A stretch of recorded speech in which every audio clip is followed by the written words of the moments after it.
who deals in the business of alcohol and flesh of swine. So, would any Ahmadi like to be the object of that curse? Recipient of that curse? Obviously not. But this injunction of Hazrat Muhammad Sallallahu Alaihi Wasallam relates to a person who owns that business, who runs the business. But it is not applicable to a person who sells his labor to a businessman who indulges in all sorts of businesses, right and wrong. They're two different issues.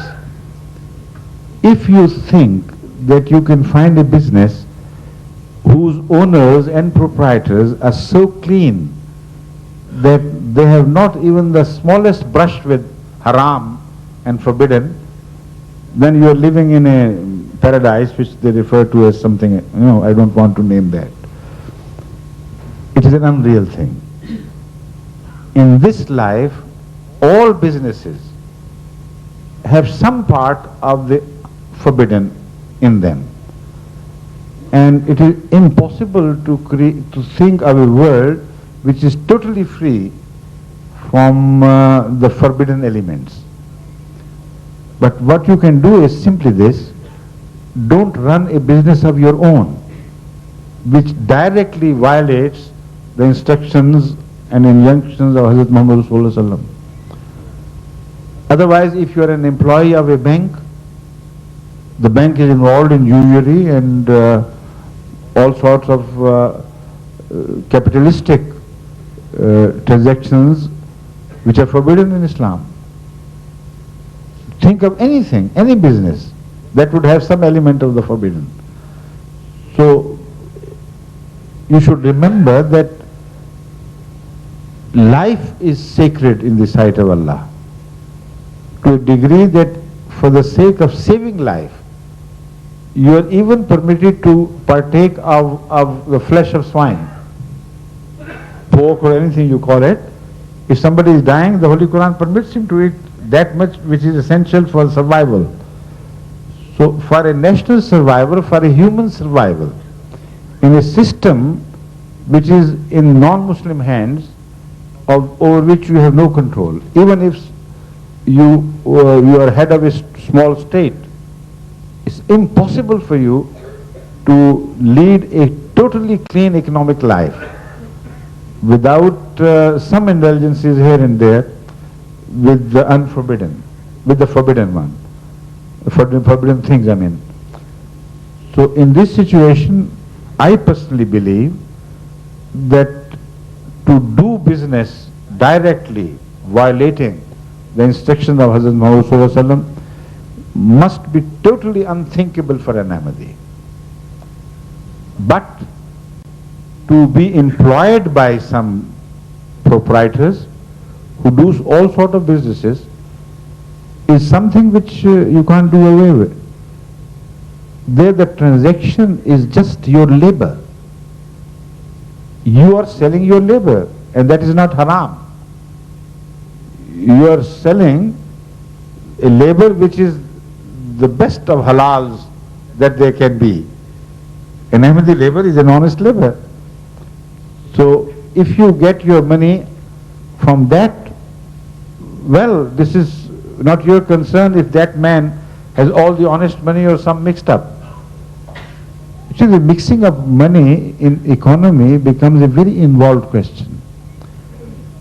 The process, go and buy things, and it is their money which gets mixed up with other money in grocery shops.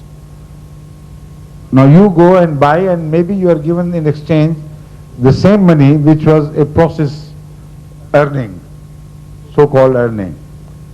So will that be haram? Why not? Because in economy the transactions must be studied separately.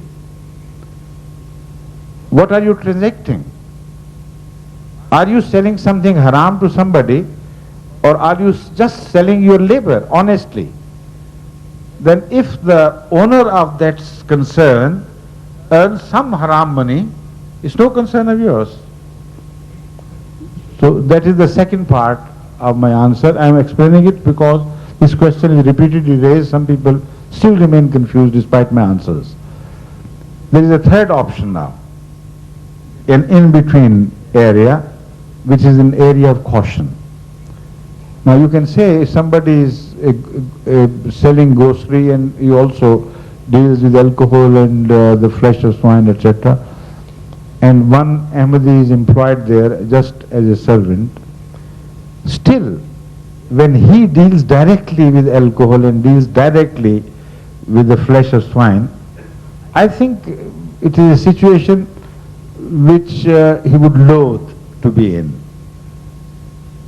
Naturally, it is against his conscience to touch these things and to deal with these things. So I advise Ahmadis to avoid such employments where you come into direct touch with these unforbidden things, because even if you satisfy yourself by saying it's not your business, still your conscience will somehow be influenced, adversely influenced, and you should try to avoid that situation. Okay? Thank you. Assalamu you are from? I'm African American. Afro-American. I'm a new convert. Yes. I converted. Yes. Do you refer yourself to your people as African American? Yes. I used to refer to them as Afro-Americans. Which one is a better? It's the same thing. Term, Afro is sort of shortened. I think Afro-American is all right, doesn't it? Yeah. Doesn't it work well? Thing. Yes. Okay. Okay. Please. I converted March of '93. I'm only 19 years old, and my family is Catholic. And I want to know, I have a lot of problems with my dad as far as religion is concerned. He doesn't like it. Yes. He wishes for me to be with the black Muslims, which is a organization. Why? Because he has I don't know how to explain it, but he doesn't like it that I'm in an organization. He doesn't like Ahmadiyya. He doesn't like. But he likes black Muslims. Why? Well, because of the things, because they indulge in politics, and we don't. That's the only difference. They're politicized. They don't care for uplifting of morals. They don't care for discipline. They don't care for an attitude of love to all the people around. In their concept of Islam is included a sort of underlying hatred of the white. So that is why they're called black Muslims. So maybe your father, despite the fact that he is a Christian, is also a sort of racist. And he wants to take his revenge from the other part of the society with the religious instrument which cannot be employed properly while he remains a Catholic. But if somebody becomes a black Muslim, then he can use that handle to take this group revenge. So don't listen to him. He is inviting you to trouble. He is inviting you to hatred, which is contradictory to religion. Hatred and love do not go hand in hand. And all religions, if they are true, must preach love, and love is a much stronger instrument to take your rights than the instrument of hatred. Remember this.